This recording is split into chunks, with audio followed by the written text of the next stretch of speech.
All right, so the next section is that we're going to focus on is the layer effects. They aren't layer effects like we had up here where we used the normal and we pulled through the different kinds. They're actually down here at the bottom, and it's more of a layer style, they call it here. But if you're make sure you're on your shape, you can click on EFF down here at the bottom and just choose one of these. When you choose one of these, it doesn't matter which one you choose. What happens is a dialog box comes up and it will allow you to play with any of those. So click on Bevel and Emboss, and here it is. You'll want to pull that off to the side so that you can see what you're doing and how it affects the design itself.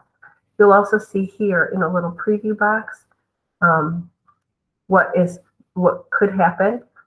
So if I hit contour, you can see it gives it like a dark shadow and a bright highlight. And you can't really see it too much here because of the settings. So if I increase, you can see it here what it is at these points. If I increase this to 200 and this to 23 and this to 10, which is what I choose to do with mine, you can see it does a much more dramatic effect. Okay, you can play with any of these. You could put a texture on it. You can do anything you want to it. The thing is, the only thing you don't want to do is do some sort of color overlay or pattern overlay because it changes the color, and that it will defeat the purpose of creating a color wheel.